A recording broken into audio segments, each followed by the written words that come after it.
संसद जो है वो बातचीत का मंच है, यहीं पे सारे मुद्दे उठाए जाते हैं। और जिस तरह से हमने देखा लोकसभा अध्यक्ष ओम बिरला हों, संसदीय कार्य मंत्री हों, या फिर कल हमने देखा कृषि मंत्री नरेंद्र सिंह तोमर ने भी बार बार अपील की विपक्ष के सांसदों से कि आप प्रश्नकाल में भी किसान कल्याण से जुड़े हुए सवाल थे, आप इस सवाल को उठाइए। सरकार सदन के बाहर भी और सदन के अंदर भी चर्चा के लिए तैयार है। ये चर्चा के लिए तैयार नहीं है क्योंकि ये आंदोलन में निहित स्वार्थ है, किसानों के हित में नहीं है। चर्चा करने का कोई विषय ही नहीं है क्योंकि किसानों का हित के लिए ही ये तीनों कानून पारित हुआ है।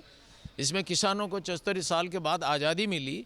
किसान आज अपना सामान को मंडी में बेच सकता है, बाहर में बेच सकता है, एफपीओ करके विदेश में भी बेच सकता है, पूरे देश में बेच सकता है।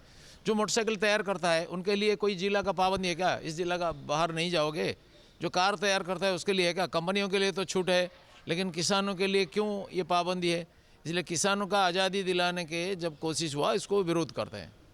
लेकिन अगर हम कहें जब सत्र नहीं था तो विपक्ष के तमाम दल ये कह रहे थे कि संसद के सत्र को जल्दी बुलाया जाए और इस मुद्दे पर सदन में एक विस्तृत चर्चा हो। तो अब जब सत्र बुलाया गया है और उस सत्र में बार बार सरकार की तरफ से कहा जा रहा है कि हम चर्चा के लिए तैयार हैं, आइए सदन में जितना भी समय आप चाहते हैं, जब तक आप चाहते हैं इस चर्चा को हम कर सकते हैं, तो अब क्यों विपक्ष इस चर्चा से भाग रहा है? यही उनका डबल स्टैंडर्ड और खोखलापन का प्रदर्शन करते हैं। तो अब आप जो राष्ट्रपति अभिभाषण जिस तरह से हमने उच्च सदन में देखा है सर, आज से राष्ट्रपति के अभिभाषण के धन्यवाद प्रस्ताव पर चर्चा शुरू हो गई है, तो हम ये क्या उम्मीद कर सकते हैं कि निचले सदन लोकसभा में भी अब चर्चा की शुरुआत होगी?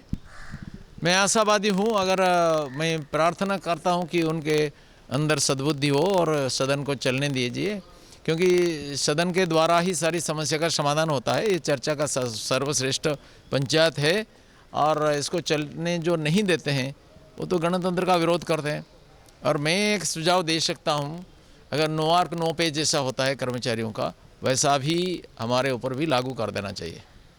तो अगर मैं सरकार की तरफ से कहूँ तो क्या विपक्ष के दलों से बातचीत हो रही है कि सदन को सही से चलाया जाए और प्रश्नकाल भी सुचारू रूप से चले, और जो बजट पे चर्चा होनी है, राष्ट्रपति के धन्यवाद प्रस्ताव पे चर्चा होनी है, वो सुचारू रूप से चले? बातचीत तो लगातार चलता है। बातचीत का परिणाम अभी तक तो नहीं आया है, लेकिन बातचीत तो चलता है। हम आशा करते हैं कि शीघ्र ही इसका कोई समाधान निकल जाएगा। धन्यवाद सर।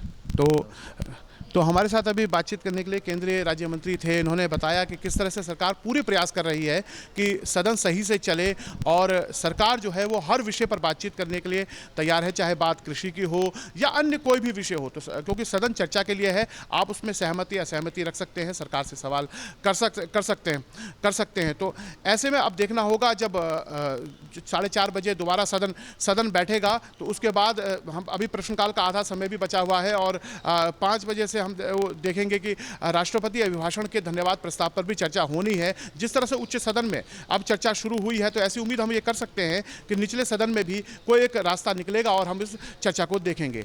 हम फिर आपसे मुलाकात करेंगे, तब तक हमारी पूरी टीम को दी इजाजत। नमस्कार।